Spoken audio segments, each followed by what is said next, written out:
자, 60쪽에 지구단위 계획 파트 보시죠. 자, 우리 지구단위 계획이라는 것은 지구단위 계획은 지역의 일부, 특광시군의 일부, 특광시군의 전부가 아니고 일부를 개발하기 위해서 수립하는 것이라 먼저 지구단위 계획 수립하려면 지구단위 계획 구역을 지정해야 되는데요. 이 구역을 자, 우리 구역 지정할 때는 일단 구역을 지정할 수 있는 곳은 크게 도시지역과 비도시로 나눠볼 수가 있습니다. 따로 이제 비도시를 얘기하지 않는 한 보통 이제 도시적으로 보시면 되는 건데 따로 얘기를 안 해도 우리 도시적 중에서도 원칙이 지정할 수 있는 곳이에요. 임의적. 자, 우리 지구단위 계획은 지역 일부를 개발하기 위해서 필요한 경우에 지정할 수 있고 필요하지 않으면 지정 안 해도 되잖아요. 그래서 보통 지정할 수 있는 곳이 보통이고 예외적으로 지정을 해야만 되는 필요적, 의무적 지정 대상 지역까지 이건 특수한 예외적인 현상이죠. 그래서 보통 지정할 수 있는 곳이냐 해야 되느냐를 구별하셔야 되는데 우리 지정할 수 있는 이 원칙적 경우가 굉장히 많습니다. 많은데 이건 외울 필요가 없이 원리를 이해하시면 충분해요. 도시적인 땅을 전제로 해서 항상 도시지역에 있지만 꼭 개발할 땅만 있는 거 아니지 않습니까? 개발할 땅도 있고 보존할 땅도 있는데 애초에 지정되어 있는 땅이 개발 목적으로 지정되어 있는 땅이냐 보존 목적으로 지정되어 있는 땅이냐, 항상 땅은 개발 아닌 보존 둘 중에 하나로 치우쳐 있으니까요. 개발 목적인 땅이라면 요거를 지정하는 목적이 개발하려고 지정하니까 개발 목적인 땅은 요걸 지정해서 개발하는 거 얼마든지 가능합니다. 그런데 보존 목적인 땅은 보존 목적인 땅에 요걸 지정해서 개발하는 순간에 보존할 땅이 파괴되기 때문에 여기는 지정할 수 없다라고 보셔야 돼요. 이 원리로 충분합니다. 예를 들어서 도시개발구역이다. 개발 목적이죠. 지정할 수 있습니다. 그리고 이곳의 전분의 일부도 상관없어요.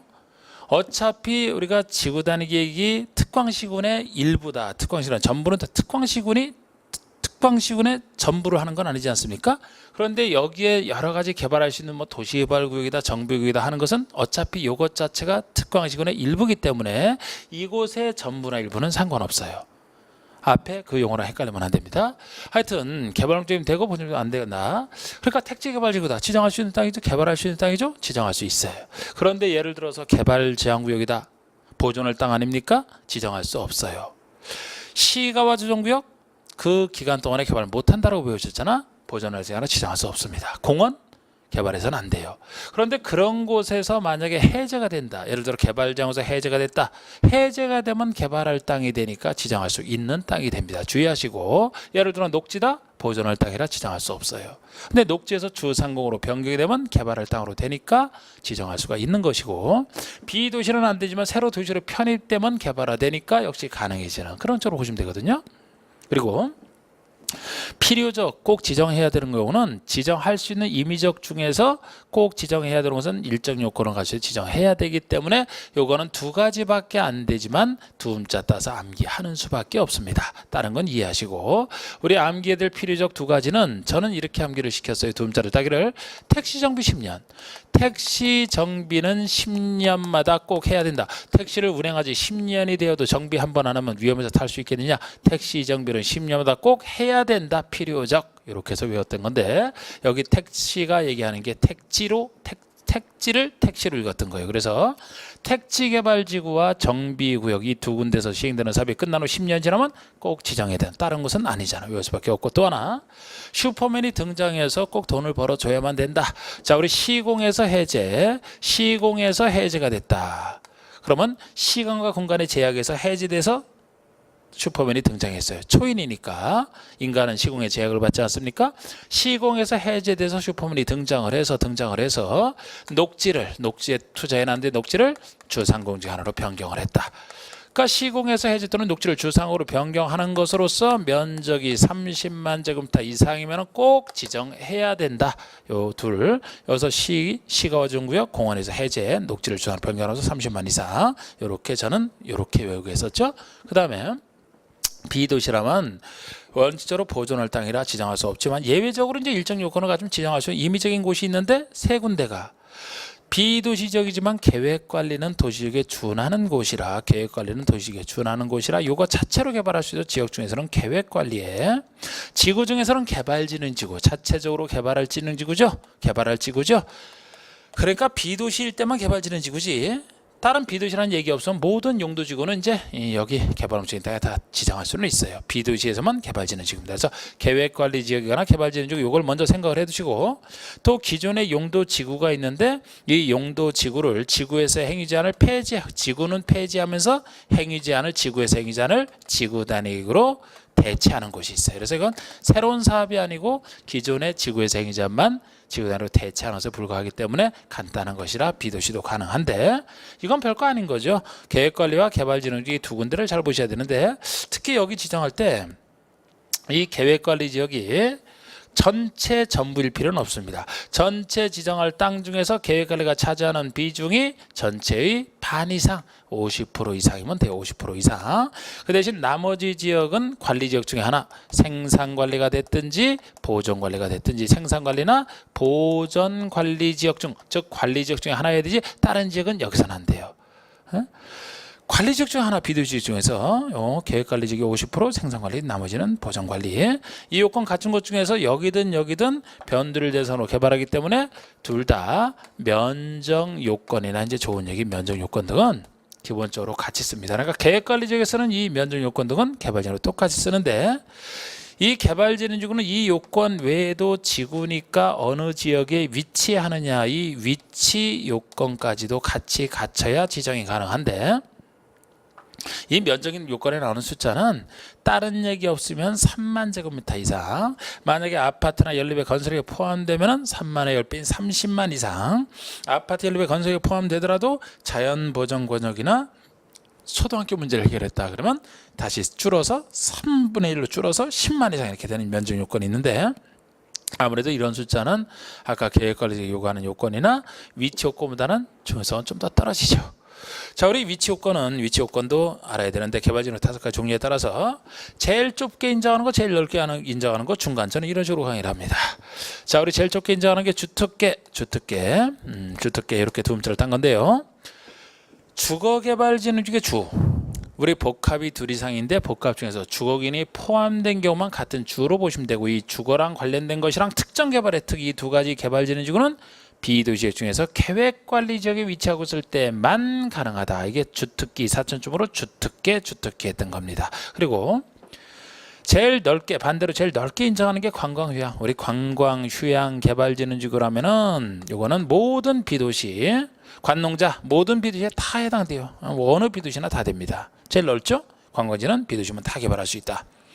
그럼 나머지가 중간에 있는 게, 중간쯤에 있는 게 나머지인데, 주특이나 관광이 아닌 것, 즉 산업유통이 되거나 복합 중에서도 주거긴이 포함되지 아니한 복합이 여기 되겠죠. 그러면 이것은 중간쯤이니까 약 이것도 중간의 위치도 계획관리는 당연히 되고, 여기다 추가적으로 농림에 관련돼 있는 농림에 준하는 생산관리와 농림지역에 위치하고 있을 때 가능하지, 자연환경 보전지역에 준하는 보전관리나 자연환경 보전지역은 여기서는 안 됩니다. 그래서 정확히 이제 중간이 되는 거, 이건 모든 걸로 확대돼 있고, 그죠? 요거 일단 아셔야 되고, 지구단위 계획에 지정돼 있으면은 이제 사업을 할 수 있게끔 지구단위 계획을 세워야 됩니다.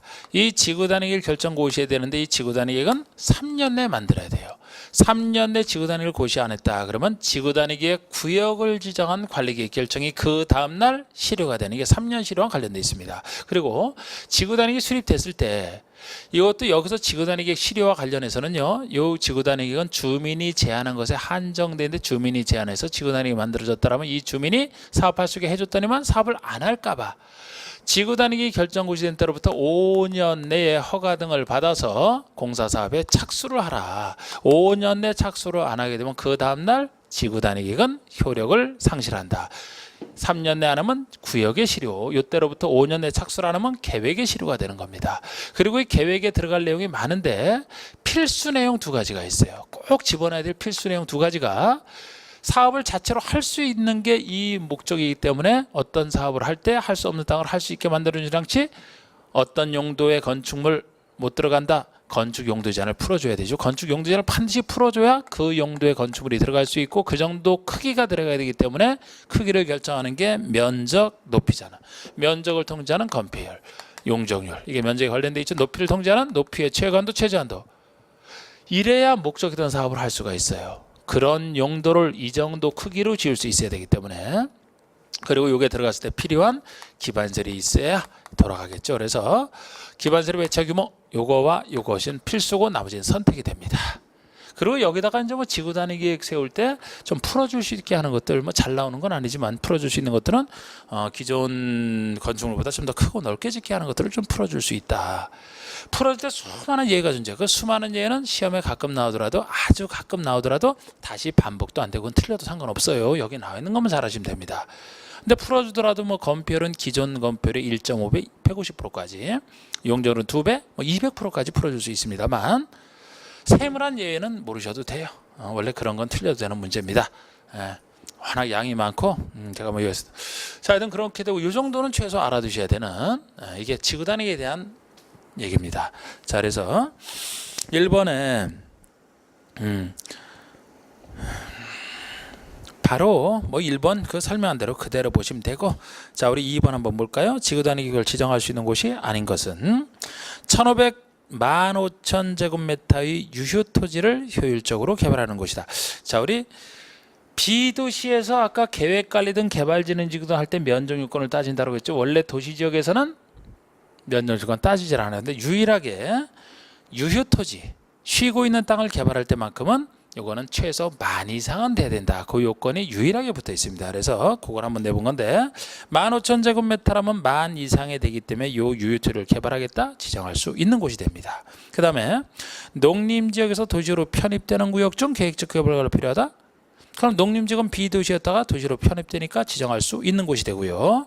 시가와 중구역 공원, 요게 답이 되는 게 시가와 중구역은 시가 유보연단에 개발 못하죠. 공원도 개발 못하죠. 지정할 수 없는 땅이 돼. 근데 여기서 해제가 되면 가능합니다만 그냥 이 상태에서는 못합니다. 개발의 경우가 제한지역, 일시적으로 허가를 제한하는 거예요. 기본적으로는 개발할 수 있기 때문에 0에서는 허용을 하고 있습니다. 산업단지 개발할 땅이잖아요.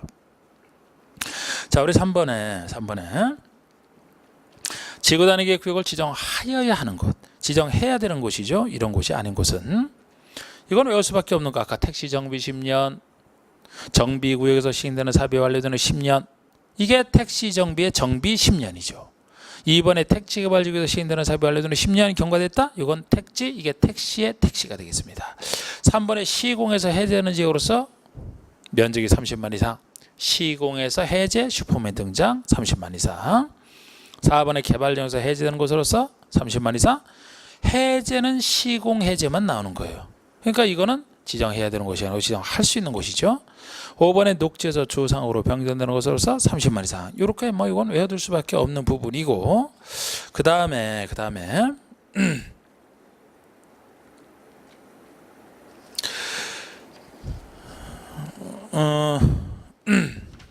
5번 한번 볼까요? 5번.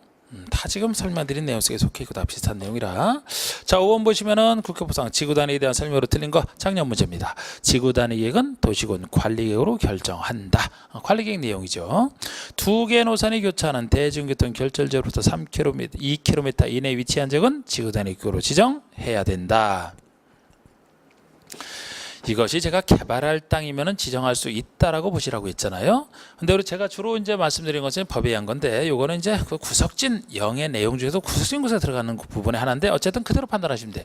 우리 보통 대중교통 결절지로만 3개 이상의 노선이 교차해야 되는 것으로서 1km 이것이 아까 그 구역지에서 입지규제 최소구역을 지정할 때 한번 소개를 시켜드리지 않았습니까? 입지규제 최소구역 지정할 때는 개발할 땅을 특수하게 개발해서 그렇게 하는 거 아닙니까? 그러면 여기도 역시 개발할 땅이 되는 거예요. 그래서 우리가 평상시에 하는 건 아니지만 이렇게 세부적으로 나오더라도 개발할 때만 지정이 할 수 있기 때문에 여기는 2개가 아니고 3개 이상 노선이 돼야 되고요. 1km, 2km로 1km고 이때도 지정해야 된다가 아니고 지정할 수 있다라고 해야 맞겠죠. 꼭 지정해야 되는 것은 아까 그 몇 가지만 있으니까요. 세 군데나 틀린 겁니다. 작년 문제예요. 3번의 시도의사는 개발법에 따라 지정된 도시개발구역의 전부나 일부에 대해서 지구단위 구역을 지정할 수 있다. 도시개발구역은 개발할 땅이고 전부나 일부 다 되죠. 시도의사도 물론 되고. 4번의 지구단위 계획 수립기준은 국장, 각종 행정계획의 수립기준은 국장이라고 앞에서 한번 말씀드렸던. 5번의 택지개발지구에서 시행되는 사업이 끝난 후 10년이 지난 지역으로서 관계 법률에 의한 토지이용과 건축에 대한 계획이 수립되어 있지 않은 지역을 전제로 해서 지구단위 계획으로 지정해야 된다.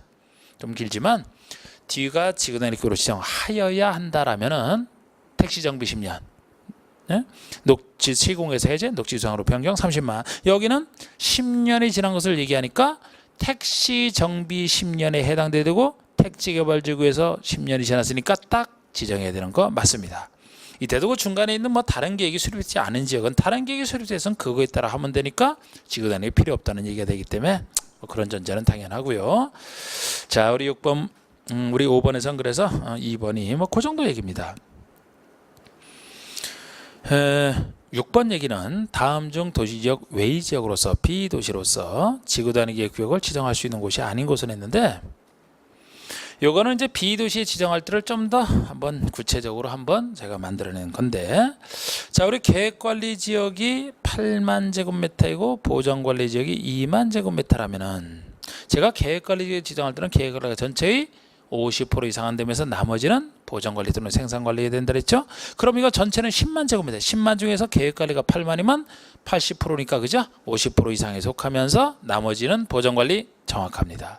이번에 계획관리지역이 6만이고 생산관리가 3만이고 농림지역이 1만이라면 전체가 10만 중에서 계획관리가 6만이니까 딱 60% 50% 이상에 속하면서 나머지가 생산관리는 좋은데 농림지역이 들어가서 틀렸어요. 농림지역이기 때문에 그 숫자를 따지기 전에 틀린 겁니다.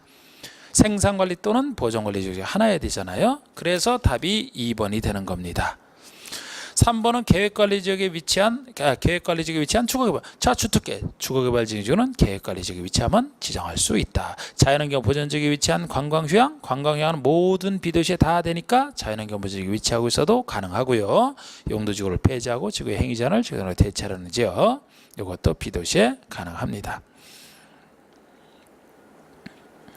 자, 넘겨보시고 뭐 7번 숫자 요건 있지만 그냥 보시되, 자, 우리 8번도 아까 여기 얘기한 그 위치 요건 그대로 이제 보시는 얘기거든요.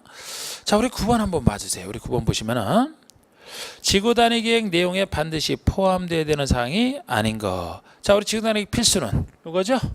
건축 용도 제한, 건폐율 높이, 기반시설. 그러면 1번의 건축선, 이것도 기출문제지만 바로 1번이 건축선이 되는 겁니다. 이거는 선택사항 중에 하나지 꼭 필수는 아니에요. 2번의 건폐율과 유준율, 면적을 결정하는, 3번의 높이의 최강도 최전 높이를 결정하는, 용도 제한, 기반시설, 이 2, 3, 4, 5번 네 가지만이지 다른 것들은 다 필수 아니게 되겠습니다. 그 다음에 10번 문제도 한번 볼까요? 10번 문제. 근데 이것도 이제 종합적인 문제인데요. 자, 우리 지구단위계획 및 지구단위계획 구역에 대한 설명으로 틀린 것은 주민은 도시군관리계획 위반권자에게 지구단위계획 변경에 대한 관리계획 위반을 제한할 수 있다. 주민 제한 사안 중에 하나죠. 제가 주민 제한 사안 기지 산행, 그 중에 지구단위계획, 이거 맞습니다. 이번에 개발장에서 해제되는 구역 중 계획적 개발 관리가 필요한 지역은 지구단위계획으로 지정될 수 있다. 개발지역에서 해제가 되니까 지정할 수 있죠. 3번에 시장호수가 위반한 지구단위계획 수립 변경에 대한 관리계획은 해당 시장호수 직접 결정하는, 시장호수가 위반한 것은 지구단위계획에 대한 것은 시장호수가 직접 결정하는 것 중에 작은 것 하나죠. 4번에 지구단위계획 수립 기준은 시도사가 국장과 협의해 정한다. 지구단위계획 수립 기준은 국장이 정한다. 안 풀어도 될 걸 그랬네요. 아까 나온 것 중에 하나고. 도시적 외지역으로서 이것도 그렇죠. 가능하면 이제 반복되는 건 좀 제가 뺄 건데, 11번 한번 보죠. 11번은 무엇을 완화할 수 있느냐 하는 얘기인데, 뭐 지금까지 총틀어서 한 2번 정도 나온 것에 불과하죠. 27년 동안. 지구단위계획 구역에서는 지구단위계획이 정하는 바에 따라 일정한 사항을 완화하여 적용할 수 있다. 이렇게 풀어줄 수 있기 때문에 개발이 돼서 우리가 좋아하는 겁니다.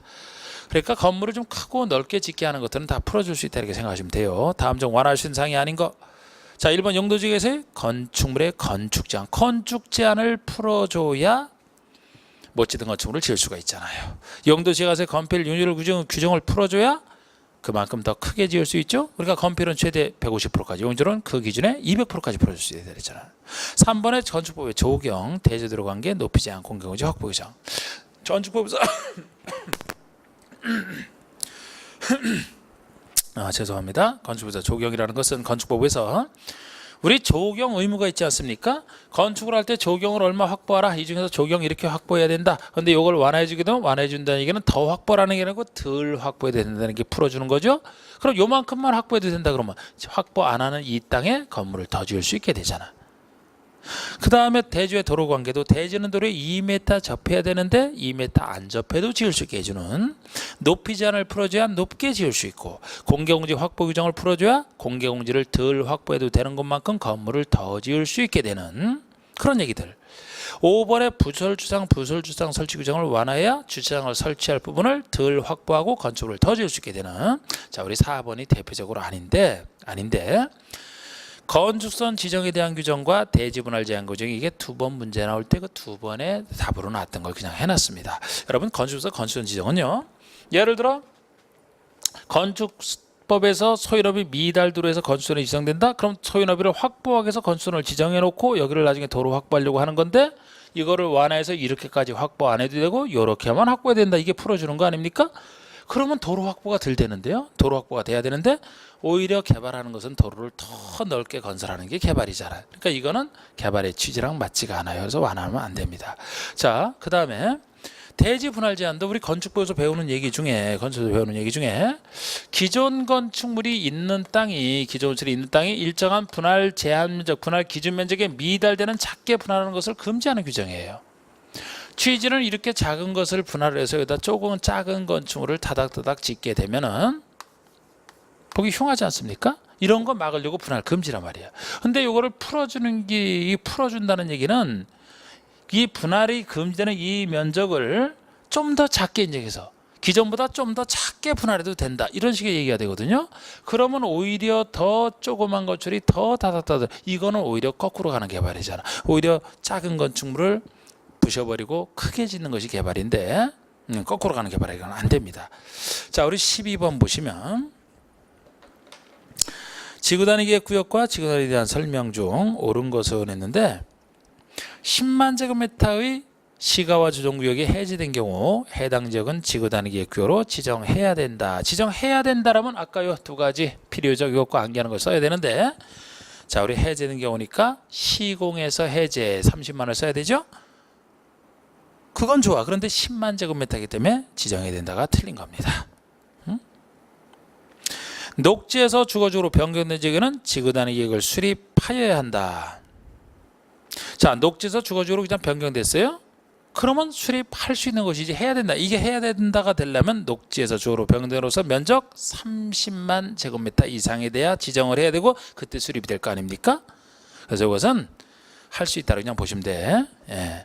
그 다음에 3번에 준주거지역에서는 150제곱미터 미만인 단란주점을 허용하고 있지만 그곳의 지구단위 계획에서 지구단위 계획을 수립했는데 그곳의 지구단위 계획에서 단란주점을 풀어 허용하지 않고 있다면 단란주점을 건축할 수 없다. 이게 맞는 겁니다.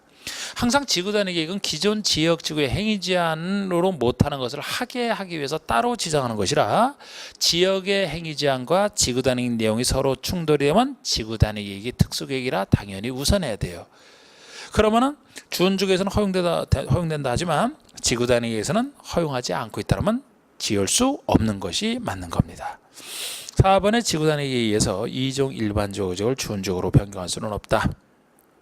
할 수 있습니다. 지구단위 내용 중에서 필수는 아니지만 개발 관련해서 필요하면은 지역과 지구를 법이 아니고 영이 정하는 종류 있지 않습니까? 예를 들어 주거지역이 뭐 전일준 이렇게 나눠지듯이 그게 영이한 분류잖아. 지구도 경관지구가 자연, 수변, 시가지로 나는 게 영이한 세분 아닙니까?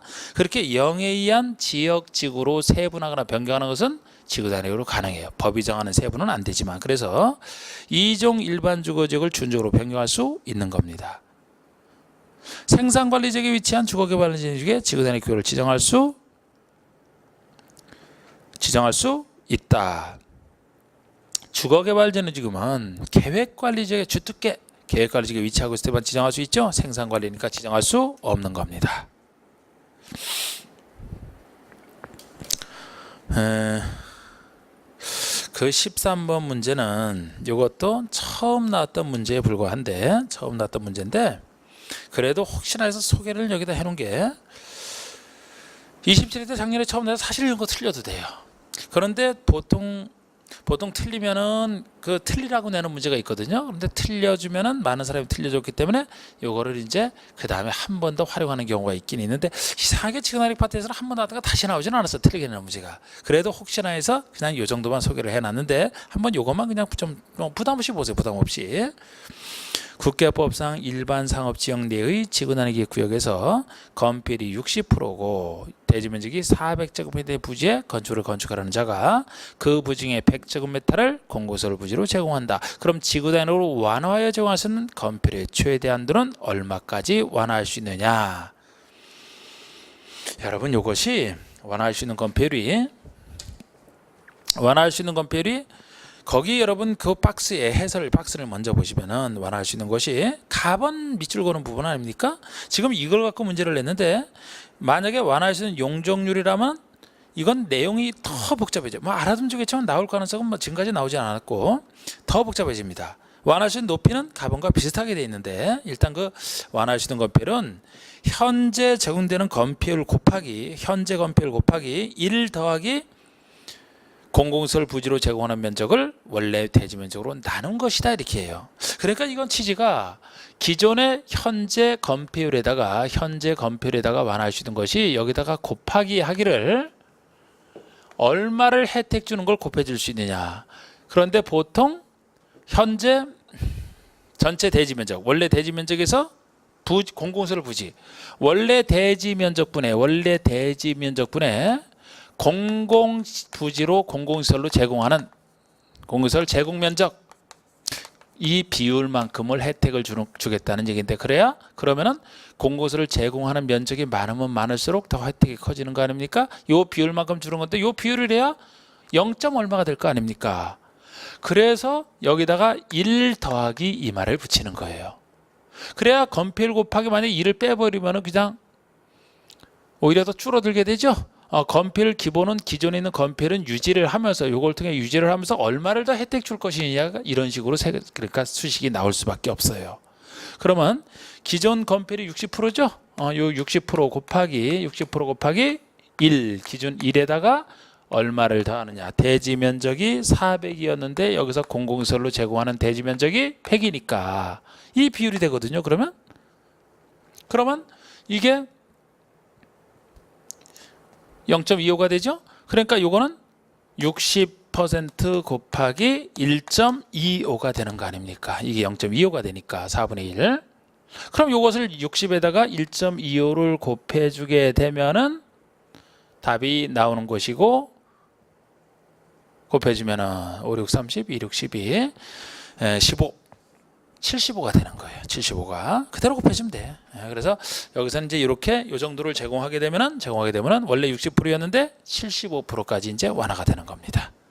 그렇게 계산하는 건데, 자, 우리 14번 보시면은 국계법상 다음에 가로 속에 들어갈 내용이 순서대로 올바른 것은 1번의 지구단위 구역 지정에 대한 관리기획 결정 고시일로부터 몇 년 내에 지구단위 계획이 결정 고시되지 않으면 그 다음 날에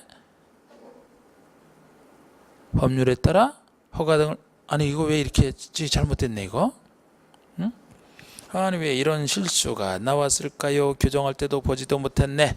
지금 이게 구역 지정에 대한 관리계획 결정 고시일로부터 몇 년 내에 지구단위 결정 고시되지 아니하면 그 다음 날에, 그러니까 그 다음 날부터 착수하지 아니하면까지를 지워주셔야 돼. 아유 죄송합니다 이거 지워주셔야 돼요. 그러니까 그 다음 날의 법률에 따라 허가 인가 승인을 받아 공사사업에 착수하지 아니하면 요거까지 지워주고, 이게 왜 여기 같이 들어가 있지?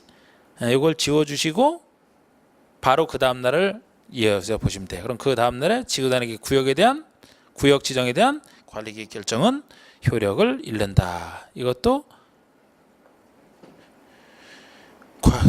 지구단위 구역 앞에서부터 지징이라고 돼. 지정이 아니고 요 부분이 왜 이렇게 이때 뭐가 나타났었나 이렇게. 그러니까 결국 이것은 여러분 이거잖아요. 구역 지정된 때로부터 3년 내 지구단위 결정 고시하지 않으면 그 다음 날 구역 지정은 효력을 잃는다. 3년 실효를 얘기합니다. 그 다음에 2번은 지구단위 계획인데 주민 위반을 제한한 것에 한정되어 있고요.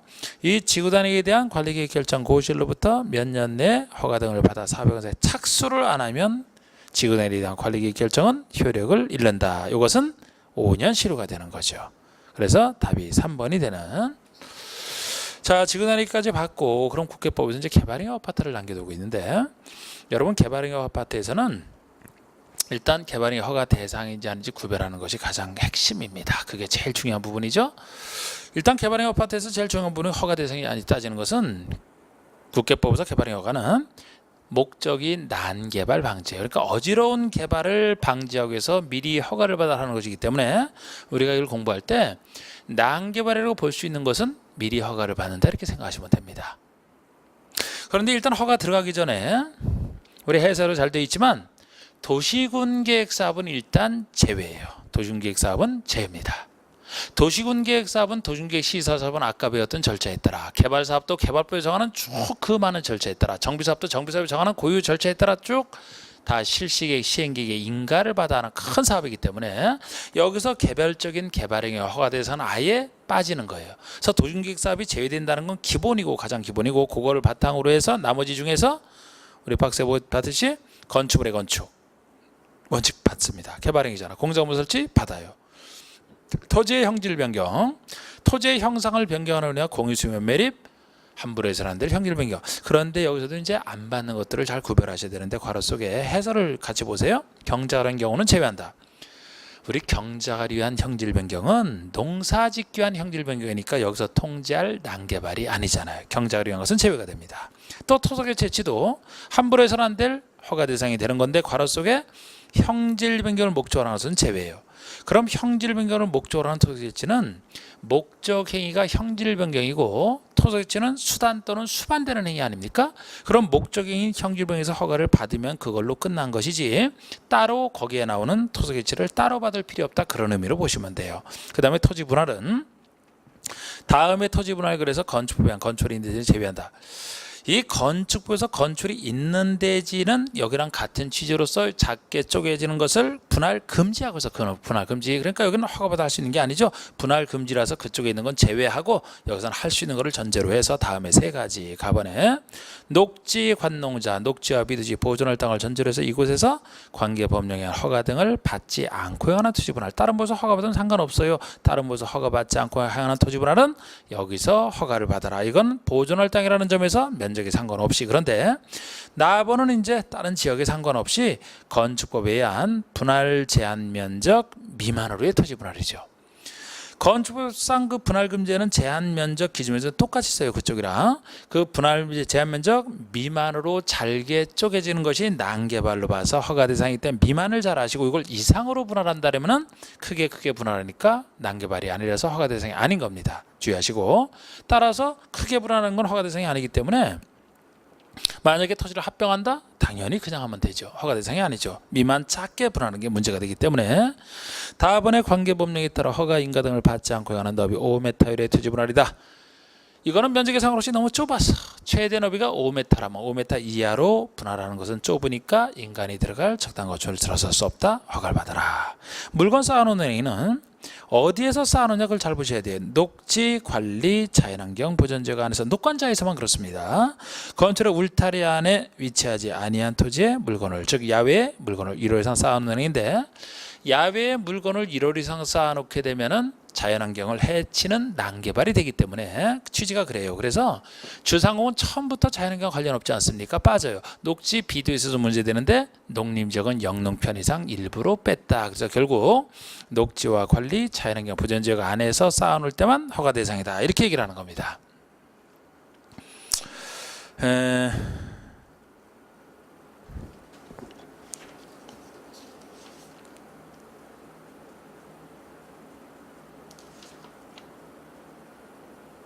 여러분 여기서 어차피 뒤에서 설명하고 있지만요, 관련된 것을 먼저 설명을 드리면은 72쪽에 6번의 그 해설 문제 한번 볼까요? 지금 제가 아까 법에 나와 있는 거 허가 대상 여부를 먼저 봤는데 연결해서 그 6번의 해설 보신 그 박스에 변경허가를 받을 필요가 없는 경면 변경이 나옵니다.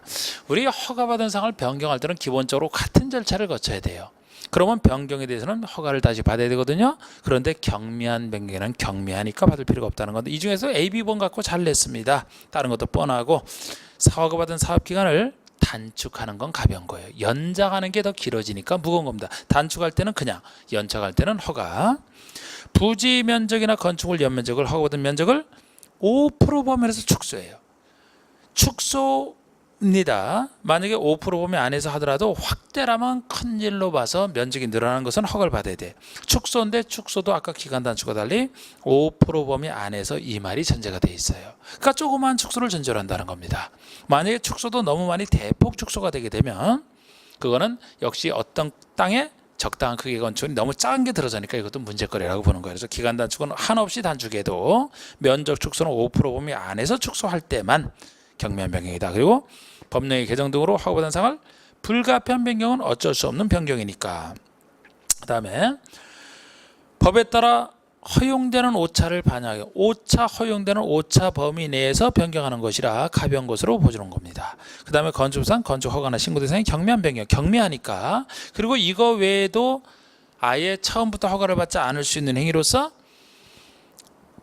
재난수습이나 재해복구나 응급조치 성격에서 언제 허가를 받아요? 어디서나 허가를 받지 않습니다. 그 대신 응급조치는 사후에 1월 내 신고를 해줘야 된다는 게 붙어 있고, 아까 우리 배웠던 그 동일기설 부지에서 사업 시행 안 될 때 허가받아 할 수 있는 것들이 있었죠.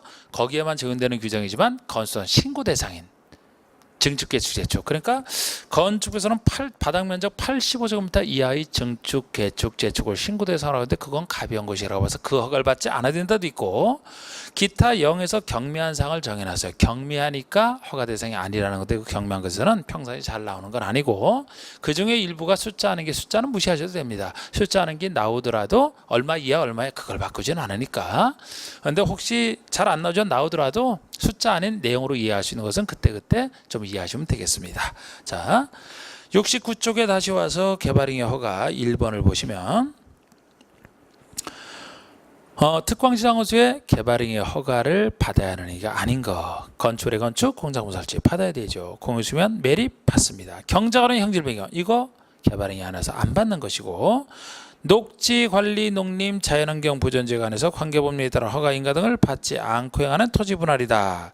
이거는 녹지와 관농자, 녹지와 비도시지에 관해서 관계법령에 따라 허가를 받지 않고 행하는 토지 분할은 면적에 상관없이 여기서 허가를 받아라 했던 부분이죠.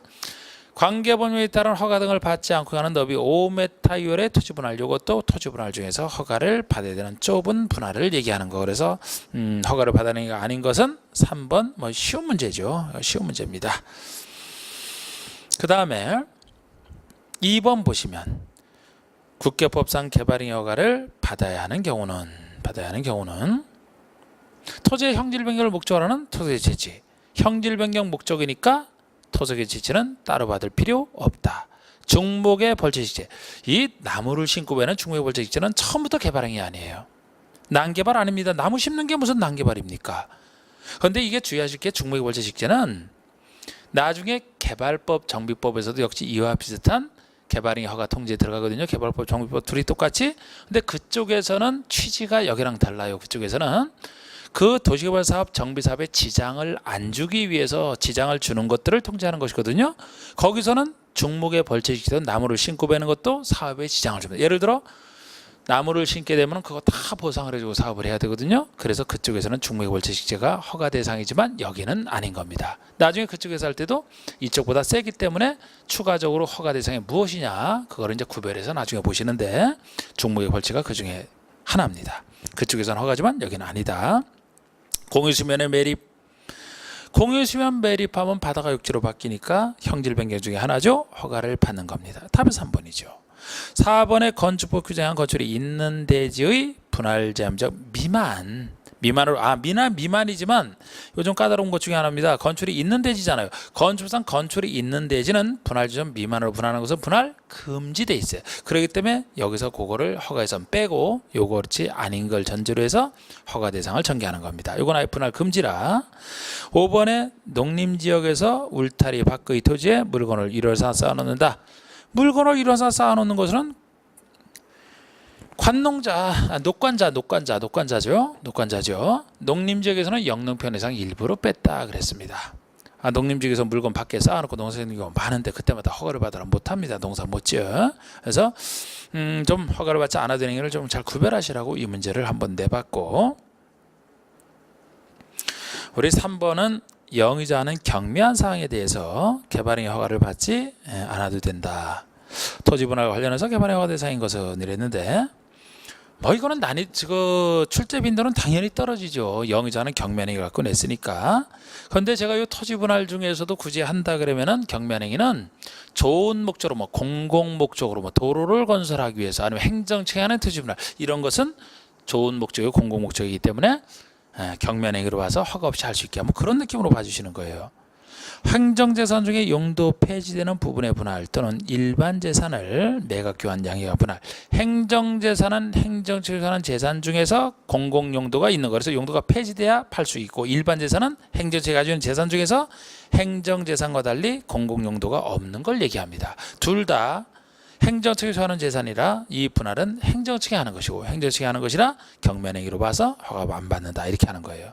이번에 토지 일부를 공공용지나 공용지로 하면 공공목적이니까 가볍게. 3번에 토지 일부가 도시계획시설로 지형도면 고시가 됐어요. 그러면 그 분할된 일부에 도시군계획시설이라는 것이 설치가 되겠죠. 그냥 하라는 겁니다. 사도법에 한 사도개설 허가를 받은 토지 분할이다.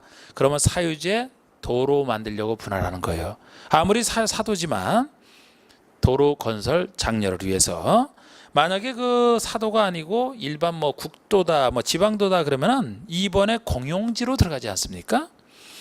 5번에 너비 5m로 이미 분할된 토지의 건축구역장 분할제한면적 미만. 이게 너비 5m로 이미 분할된 토지의 건축구역장 분할제한면적 미만이기 때문에 허가를 받아야 돼. 이게 이상이라야 분할 제목 이상이라야 큰 분할이라 문제가 안 된다. 그게 가벼운 것이지. 우리 경매행위 중에서 다른 것은 다 얼마 이하 얼마 미만이지만 토지 분할만큼은 취지상 잘게 쪼개지는 것이 문제가 되기 때문에 분할 제한적 이상이 가벼운 것이지 미만은 허가를 받아야 됩니다. 그래서 미만이기 때문에 허가 대상이 되는 겁니다. 이건 좀 어려운 부분 중에 하나니까 좀 이렇게 알아서 하시면 되고, 그 다음에 4번 문제를 보시면 4번 문제도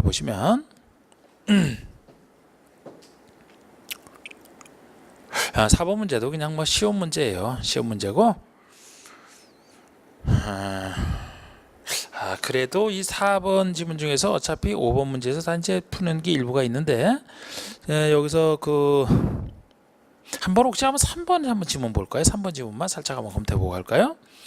허가가 필요한 개발행위라도 용도지역이 지정되지 아니한 지역에서는 허가를 받지 않아야 된다. 자, 여러분, 허가가 필요한 개발행위인데 용도지역이 지정되지 않으면 허가 필요 없대요. 그럼 이런 환상적인 것 아닙니까? 용도지역이 지정 안 돼 있으면 허가받지 않고 할 수 있다는 건 마음껏 자기가 지을 수 있대요. 그런 땅이 어디 있습니까? 허가를 받아야 되는데 어느 기준에 따라 허가를 받느냐? 자연환경 보존지역에 대한 행위제한을 적용해서 허가를 받겠죠. 자, 용도지역이 지정되지 아니한 곳, 즉 도구한 농자 중 하나로 지정이 안 돼 있으면 제일 행위제한이 엄격한 자연환경 보존지역에 대한 행위제한, 즉 건폐율 건축제한을 끌어다 쓴다 그랬죠. 그 기준에 맞춰 허가를 받아야 되는 것이지 아예 허가받지 않고 하시는 거 아닙니다. 그냥 그런 얘기도 있고, 그래서 3번은 틀린 지문이 되는 것이고, 자, 그냥 5번 바로 보시죠. 우리 5번을 보시면 개발행위 허가에 관한 설명으로 옳은 것인데 차라리 그 4번 문제보다 5번이 좀 더 나을 것 같아서 1번에 전답 사이의 지목 변경을 수반하는 경작을 위한 토지 형질 변경은 개발행위 허가 대상이 아니다. 자, 우리 경작을 위한 것은 허가 대상 아니라고 했죠. 그런데 여기다 전답 사이의 지목 변경을 수반한다 이 말이 붙었는데, 이 말이 원래는 지목 변경이 수반되면 큰 건데 요거는 전답 사이의 지목 변경은 역시 가벼운 겁니다. 전에서 답으로 답에서 전으로 바뀌어봤자 농지 아닙니까? 그렇기 때문에 지목경을 수반하는 경작을 위한 형질 변경은 수반하더라도 허가 대상이 아닌 겁니다. 이게 그냥 맞아요. 그래서 이번에 개발행위 허가를 받은 사업 면적을 5% 범위 안에서 축소하거나 확장하는 경우는 별도의 변경 허가를 받을 필요가 없다. 허가를 받을 필요가 없는 경우라면은 5% 보면서 축소할 때만이죠. 이건 확장이 들어가서 틀린 겁니다. 확장할 때는 아무리 5% 범위라도 확장 자체는 큰 걸로 봐서 허가를 받아야 돼요. 5% 축소할 때만 허가받을 필요가 없는 겁니다. 3번에 개발행위를 허가하는 경우에는 조건을 붙일 수 없다. 허가든 인가든 필요한 경우 조건을 붙일 수 있습니다. 4번의 개발행위를 위하여 주변의 문화재 등이 크게 손상될 우려가 있는 지역에 대해서는 최대 5년까지 개발행위 허가를 제한할 수 있다. 이거는 이제 개발행위 허가 파트에서 제가 그 허가 파트에서는 허가 제한 사유와 제한 기간이 다 중요한데 뭐 오늘은 거기까지는 못 나갈 것 같고 자 일단 그 나중에 가서 제가 할 때 보면은 3년 제한하고 1회 하나 2년 연장까지 최대 5년까지 제한하는 것은 그 5가지 사유 중에서 기관직이밖에 없어. 기관직이 기관을 지키는 직이다. 별밤직이 아니라 기관직이 이렇게 해서 외우게 하거든요. 그런데 여기서 그 기관직이만 5년이지 뭐 기본 계획을 수립하고 있다, 관리 계획 수립하고 있다, 지구 단위 기획 구역으로 지정된 곳이다, 기반시설 부담으로 지정된 곳이지 나머지는 연장이 안 되기 때문에 최대 5년이 될 수 없거든요. 3년까지가 되는데 지금 여기서처럼 문화재 등이 크게 손해될 우려가 있어서 통지할 때 최대 3년까지 연장이 안 되기 때문에 또 하나가 뭐 녹지와 계획관리지역으로서 보존할 필요가 있는 지역도 나오는데 그것도 3년까지가 되는 2가지 사유. 5년까지 되는 3가지 사유는 기관이 하나고 직이 이렇게.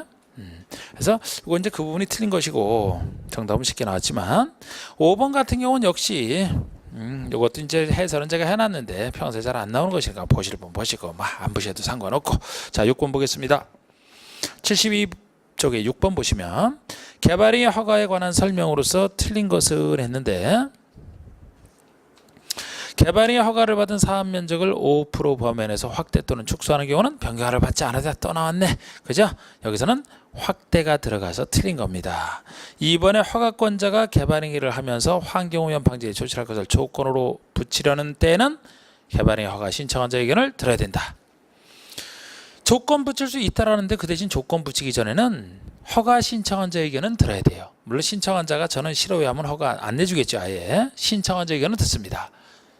그리고 나중에 보시면 뭐 도심계획 사업에 지장을 주면 안 되기 때문에 도심계획 사업 시행자 의견도 듣습니다만 주민의 의견처럼 큰 거는 안 들어요. 개발행위에 대해서는 주민의 의견은 안 듣습니다. 그래서 2번 맞고요. 3번의 개발행위 허가 신청 내용이 성장관리 방안 내용에 어긋나는 경우에는 개발행위 허가를 해서는 안 된다. 이 허가 기준 중에 하나인데 이러면 이거 맞습니다. 성장관리 방안 내용에 어긋나는데 허가를 하면은 성장관리 방안 망가지잖아요. 4번의 자연녹지지역 에서는 도시계획의 심의를 통하여 개발행위 허가 기준을 강화 또는 완화하지 몰라도 되는 지문이에요. 이거 그 전에 한 번도 나온 적 없고 그 외에도 나온 적 없고 말이죠. 들러리 지문 중에 하나라고 보시면 돼요. 그래서 항상 지금 기출문제 아닙니까? 기출문제에서 한두 번 지문은 꼭 이상한 지문 나오고 그는 정답과 관련 없는 지문이 된다는 거 제가 말씀드린 적이 있죠. 그래서 실제 시험 볼 때 이상한 지문 나오면 지금 여기서 풀면서도 연구할 필요도 없어요. 이거 알 필요도 없어요. 실제에서도 이상한 지문 나오면 그냥 넘어가면 돼.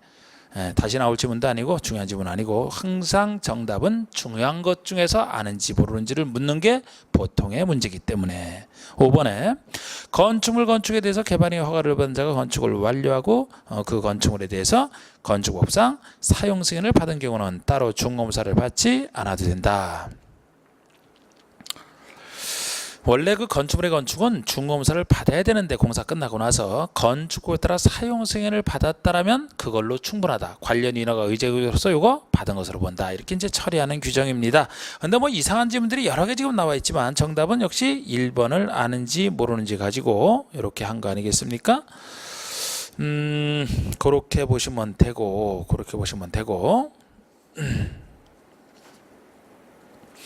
자, 그 다음 우리 7번에서는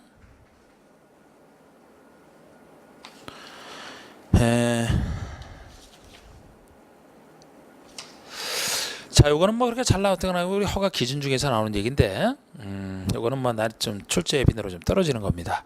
그런데 국계법에서 개발행위 허가 기준으로서 개발행위 규모 형질 변경 면적 갖고 따지는 거예요. 이 제한이 있다. 다음 중 그 기준에 옳게 연결되지 않은 것을 했는데 허가를 내줄 때 특히 형질 변경 허가가 너무 크게 이루어지면 안 되니까 일정한 최대치를 정해놓고 그건 미만으로만 허가를 내주라 해서 나오는 게 있는데 13,500 미만, 13,500 미만 중에 하나인데요.